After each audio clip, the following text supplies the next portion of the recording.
সিরিয়ালে টান টান উত্তেজনাপূর্ণ পর্ব চলছে।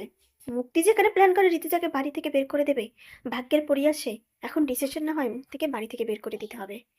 কারণ ঋতুজার শরীর প্রচন্ড রকম অ্যালার্জি নির্ভর দারচিনিতে। দারচিনি ঋতুজার শরীরে প্রবেশ করলেই ঋতুজা প্রচন্ড রকম অসুস্থ হয়ে পড়ে, জ্বর এসে কাঁপুনি শুরু হয়। মুক্তি সেটা জেনেই ঋতুজাকে জলের সাথে দারচিনি মিশিয়ে খাইয়ে দিয়েছে। আর ঋতুজা সেই রিপোর্ট চলে আসলে কম্পাস সবটা বুঝে যায় যে এই কাজটা মুক্তিই করছে। বাস মুক্তি থেকে কথা বের করার জন্য মুক্তিকে নিয়ে যায় এবং একটা ঘরে আটকে রেখে বলে, কাছের ঝাড়ে সব পোকামাকড় আছে, সবগুলো ছেড়ে দিলে আপনাকে কিন্তু আশ্রয় কামড়ে খাবে। আমার মায়ের সাথে আপনি যে শত্রুতাটা করেছেন, আপনাকে তো আমি ছেড়ে দেবো না, সত্যিটা বলেন। মুক্তি ভয়ে সব সত্যিটা বলে দেয়। বাড়িতে মুক্তি নেই বলে চিৎকার চেঁচামেচি করে এক করতে থাকে অখিলেশ। ঠিক সেই মুহূর্তে মুক্তিকে নিয়ে হাজির হয় কম্পাস। তারপরে মুক্তিকে বলে যে সত্যিটা বলেন। তখন মুক্তি বলে যে, ঋতুজা, আমি জানতাম দারচিনিতে তোর অ্যালার্জি আছে, বুঝতে করে তোকে আমি দারচিনির জল খেয়ে দিয়েছি।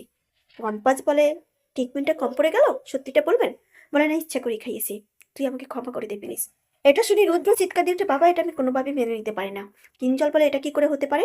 তুমি বৌদির ছোটবেলার বন্ধু, তুমি এটা বৌদির সাথে কি করে করতে পারলে? মৃত্যুর মুখে ঢেলে দিলে বৌদিকে। হৃদা বলে, যার সাথে এক বাড়িতে থাকবো তারাই যদি মানুষ খুন করার মতো স্টেপ নেয়, তাদের সাথে। বিহান বলে, মুক্তি মাসে এই বাড়িতে থাকবে না, আমি আমার ডিসিশন স্পষ্ট করে জানিয়ে দিলাম।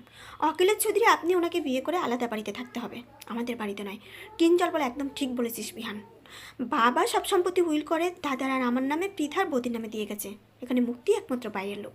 তারপরে শুরু হয় মুক্তির নতুন নাটক, যে ঋতুজা এটা করতে পারিস না, তুই তো জানিস। সবার কাছে মুক্তি ক্ষমা চায় এবং বলে, সবাই জানে পৃথিবীতে আমার কেউ নেই এই পরিবারটা ছাড়া, আর তোরা যদি আমাকে বাড়ি থেকে বের করে দেস তাহলে আমি সুইসাইড করবো।